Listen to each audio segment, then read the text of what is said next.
In the last 60 days, the Earth has killed thousands of people across 5 different countries on 4 different continents.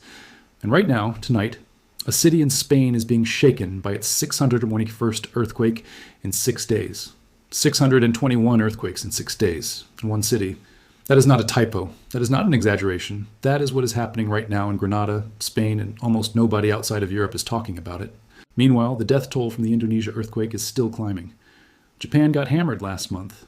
Colombia is still pulling bodies from rubble. Peru Saint got hit yesterday with a 7.2. And people everywhere are asking the same question out loud. What is happening to this planet right now? Is this normal? Should we be scared? Let's answer every single one of those questions with real numbers, real science, and zero exaggeration. Because the truth is already serious enough on its own. Start with what's happening in Spain right now, because this story is almost completely being ignored outside of Europe, and it deserves full attention. Since August 14th, the city of Granada in southern Spain has been hit by over 621 earthquakes. 621 in 6 days. Spain's National Geographic Institute, the IGN, has been logging these events continuously since August 14th, and the numbers keep climbing. This is what scientists call a seismic swarm. A swarm is not one big earthquake followed by aftershocks. It's a sequence of many earthquakes of roughly similar size occurring in the same small area repeatedly, without a single dominant main shock. They just keep coming and coming and coming. The swarm has been concentrated around the villages of Al-Hindin, Gojar, and Lujar, which sit roughly 2 to 12 kilometers south of Granada City. The earthquakes have been very shallow, most of them at depths below 10 kilometers underground. Shallow earthquakes shake the surface much harder than deep ones for the same magnitude, which is why even the smaller quakes in this swarm are being felt strongly by people living right on top of them. The strongest quakes in the swarm have been 2 separate magnitude 4.8 events. Both rattled the region badly enough that emergency services in Andalusia received more than 50 calls each time, mainly about cracks discovered in buildings, falling debris, and damage to facades. Then, on August 18th alone, a series of 4 earthquakes above magnitude 4 struck almost consecutively. The main tremors reached magnitudes of 4.8, 4.2, and 4.0 one after another. The Nevada shopping center in Armilla and another mall nearby were both evacuated and closed as a precaution, while engineers inspected the buildings for safety. The iconic Alhambra, the medieval palace complex that is one of the most visited tourist sites in all of Europe, was temporarily closed to visitors because of earthquake risk. Cars were damaged by falling bricks and concrete in the streets of Granada. Approximately 600 residents were evacuated from 6 apartment blocks in the Las Caballas area after structural damage was identified. Technical teams inspected 580 buildings across the affected area. Of those buildings, 459 were classified green, no damage. 105 were classified yellow, minor damage. 14 were classified red, meaning they required safety measures before anyone could occupy them normally. Why is Granada getting hit like this? The answer is tectonic. Southern Spain, specifically the region of Andalusia, where Granada is located, sits in one of the most seismically active zones in all of Europe. This is because of the collision between the Eurasian tectonic plate and the African tectonic plate. Those 2 plates are pushing against each other right underneath southern Spain and northern Morocco. Granada province is crisscrossed by a network of active faults capable of producing earthquakes. This is not the first time the city has been hit by swarm activity. Between 2020 and 2021, around 3,000 small earthquakes were recorded in Granada province. The area has a long and violent seismic history. A magnitude 5.0 earthquake in Albolote, just north of Granada City, killed 11 people back in 1956. The geology here is not going away. And right now, the swarm is ongoing. As of August 20th, 621 earthquakes in 6 days with no clear sign yet of when it will end. What makes swarms like this genuinely difficult for scientists is that they don't behave the way a single main shock and aftershock sequence does. With a normal earthquake, there's a big first event, and then a predictable decay curve of smaller aftershocks that gradually fade over days or weeks. Seismologists can model that fairly well. A swarm doesn't follow that pattern. It can ramp up, plateau, ramp up again, and there's no dominant event to use as a reference point for when the sequence started its decline. That's exactly why officials in Granada have been cautious about giving any kind of mailing for when this will end. They genuinely don't know, and no one currently can. The most honest thing seismologists can say is that swarms in this region have historically lasted anywhere from weeks to over a year before quieting down, and this one is still active. Now let's move to Indonesia, because what happened there last week was not a swarm. It was a single catastrophic event. On the morning of August 15th, 2026, a magnitude 7.7 earthquake struck off the coast of Flores Island in eastern Indonesia. The epicenter was about 68 kilometers northwest of the city of Enda in East Nusa Tenggara province. The depth was just 10 kilometers, essentially at the surface, geologically speaking. A shallow 7.7 is one of the most violent things a piece of ground can experience. The USGS estimates that more than 500,000 people on Flores Island likely experienced very strong shaking, with moderate to strong shaking felt by several million more people across the surrounding region. When the ground stops shaking that violently at 10 kilometers depth, buildings do not just crack, they collapse. Roads vanish under landslides, communications go dark, and rescue teams cannot get through. The death toll from Indonesia rose steadily after the earthquake struck. Started at 2, climbed to 20, then 38, then 47, then 53, and by Monday, August 18th, it had reached 68 confirmed dead, with more than 200 injured. Rescue teams still had not been able to reach the regency closest to the epicenter because landslides had completely blocked the roads and disrupted communication signals. Teams were attempting to reach the area by ferry. Over 5,000 people were evacuated from their homes. At least 157 houses were destroyed, 41 moderately damaged, and 148 lightly damaged. Schools, health facilities, places of worship, and office buildings were among the structures that sustained damage across the region.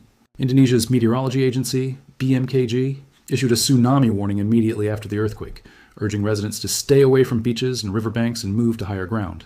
The warning was eventually lifted, but not before BMKG monitoring stations detected actual tsunami waves at 16 coastal locations across 4 Indonesian provinces.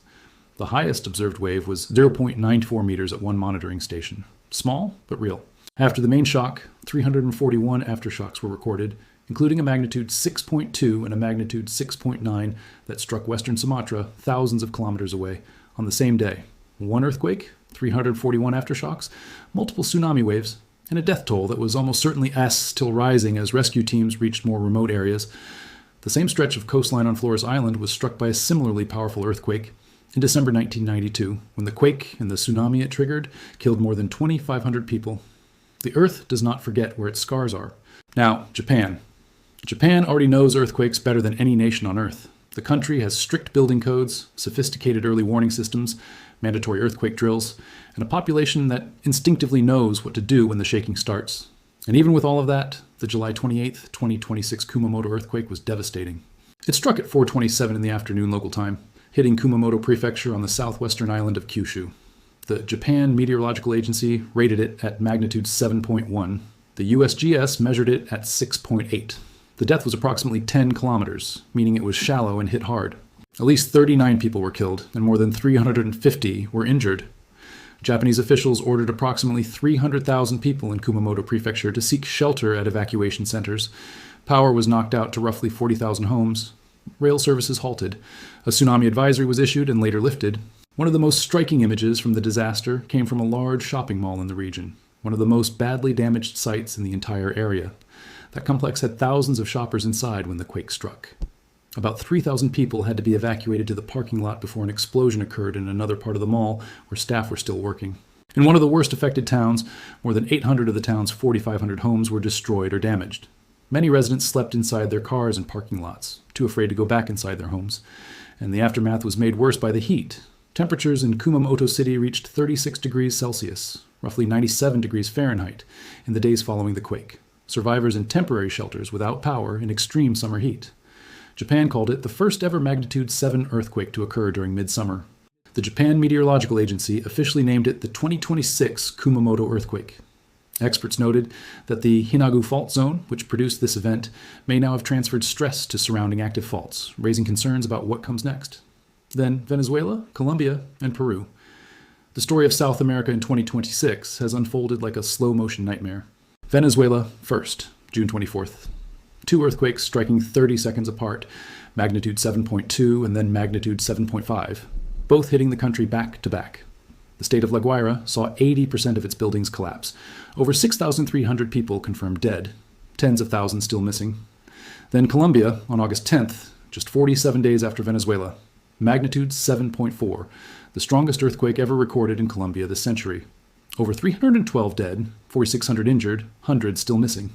Multiple major cities were severely damaged, and the historic cathedral in Manizales had its towers collapse. Then Peru on August 20th, magnitude 7.2, at a depth of 108 kilometers, felt across the entire country, including in Lima. Landslides were reported near the epicenter. Fortunately, because of the depth, casualties appeared to be limited based on early reports. But the shaking was real, and it was wide, and it came 6 days after Peru had run its largest ever national earthquake drill, simulating an 8.8 megaquake.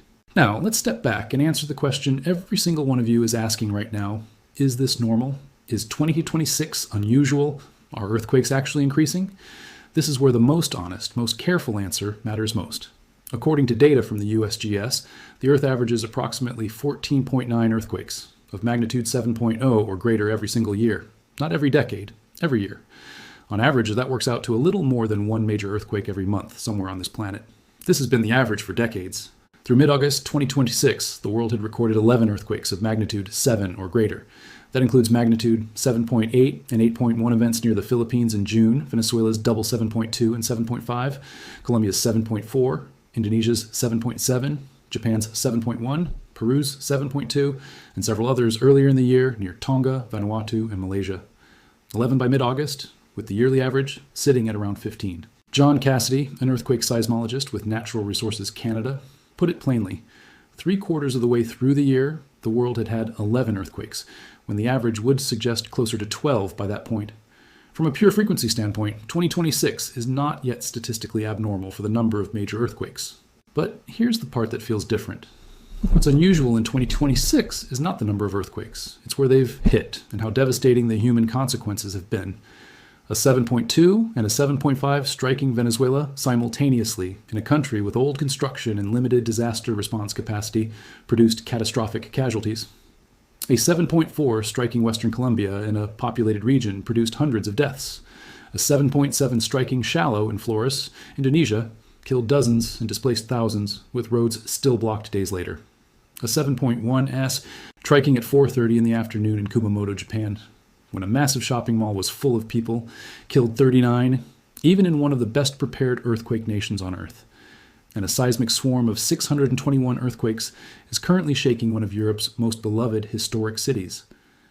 These events hitting populated areas, hitting in quick succession, hitting in 2026 with the eyes of the world, already on South America after Venezuela, creates a psychological accumulation that feels different even when the raw numbers alone are not dramatically above average. The USGS itself is careful and measured about this. It cautions consistently against interpreting short-term clusters as evidence that worldwide earthquake activity is increasing. The long-term record does not show a clear increase in the rate of large earthquakes over time. What has increased dramatically is the number of people living in earthquake-prone areas and the media infrastructure to cover every major event in real time. In February 906, when the Great San Francisco earthquake killed approximately 3,000 people, there was no social media, no real-time seismic monitoring network reaching every phone. Today, a magnitude 4.8 in Grenada, Spain produces 5-0 emergency calls, video footage from dozens of phones, and international news coverage within minutes. The Earth has not changed. Our ability to see what the Earth does and to feel the human impact of it in real time has changed enormously. But let's also be honest about what the science does tell us about specific regions, because South America is not just having a bad run of statistics. Peru's central coast has accumulated a large share of the seismic energy stored since its last great rupture in 1746, and scientists have warned that it remains capable of producing an 8.5 to 8.8 megaquake. Indonesia straddles the Pacific Ring of Fire, one of the most seismically active belts on the entire planet, and major earthquakes on Flores Island are not random. The December 1992 earthquake in the same area killed roughly 2,500 people, and the August 2026 earthquake struck almost the same zone. These are not coincidences. These are tectonic realities. Japan's Kumamoto area is crossed by multiple active fault zones, including the Hinagu fault zone that produced the July 28th earthquake. And experts are now monitoring whether stress has transferred to neighboring faults. Granada, Spain, is built on some of the most seismically complex geology in Western Europe. These are places that have been earthquake zones for millions of years. What's new is not the earthquakes. What's new is the human footprint built on top of them. It's worth stepping back and looking at the map as a whole, because these 6 events aren't scattered randomly across the globe by coincidence. They cluster along the planet's most active plate boundaries. Indonesia and Japan both sit directly on the Pacific Ring of Fire, the horseshoe-shaped D-belt that wraps around the Pacific Ocean and produces roughly 90% of the world's earthquakes, and the majority of its active volcanoes. Venezuela, Colombia, and Peru all sit along the boundary where the Nazca Plate is being said underneath the South American Plate, a subduction zone that has produced some of the largest earthquakes ever recorded on the planet, including the 1960 Chilean earthquake, still the strongest ever measured by modern instruments. And Spain sits at the more diffuse, slower-moving collision zone between the African and Eurasian plates. None of these regions are seismically quiet corners of the world that suddenly and mysteriously woke up. They are the planet's most geologically active real estate, and they have been for tens of millions of years. What changed is not the geology. What changed is that all 6 of these regions happen to release stored stress within the same 60-day window, and in an era where every one of those releases gets documented, shared, and compared against each other in real time, the total energy released across all these events this year, Venezuela, Colombia, Indonesia, Japan, Peru, and the hundreds of smaller earthquakes in Spain, is staggering to think about in human terms. Each of these was a moment when the E-planet released energy that had been stored for decades or centuries inside locked faults. And the places where that energy escaped happened to be places where human beings had built their cities, their schools, their shopping malls, their homes. Here's the thing about fault lines. When a fault releases stress in one earthquake, it can shift the stress distribution in the surrounding area. This does not automatically trigger more earthquakes, but it changes the landscape of risk. After Kumamoto on July 28th, Japanese seismologists were studying whether the Hinagu fault had transferred stress to other nearby fault segments. After Colombia on August 10th, experts in Peru were already publicly warning about the energy stored offshore. Days later, a seismologist made a direct public warning about an 8.5 to 8.8 possible event on Peruvian radio. Days after that, Peru shook. This is not a prediction of doom. This is how science works. Scientists identify where risk is stored. They track where stress accumulates. They issue warnings, and they help communities prepare. And sometimes those warnings come just before an event, and sometimes they come years or decades before. The only honest answer to when is not yet, which is exactly why preparation is everything. If you live anywhere near an active seismic zone, and billions of people do, the events of 2026 are not a reason to panic. They are a reason to act. Know your building's construction standards. Know your evacuation route. Have an emergency kit. Know where the high ground is if you're near a coast. Understand what a tsunami warning sounds like and how fast you need to move. These are the things that separate the places that survived with limited casualties from the places where thousands were lost. The Earth is not more active in 2026 in the long-term statistical sense, but the Earth is always active. It always has been. It always will be. What changes is our readiness, our preparation, and our honesty about the risk that exists beneath our feet. 621 earthquakes in 6 days in Grenada. 68 dead in Indonesia, 39 dead in Japan, over 6,300 dead in Venezuela, over 312 dead in Colombia, and Peru shaking again just yesterday.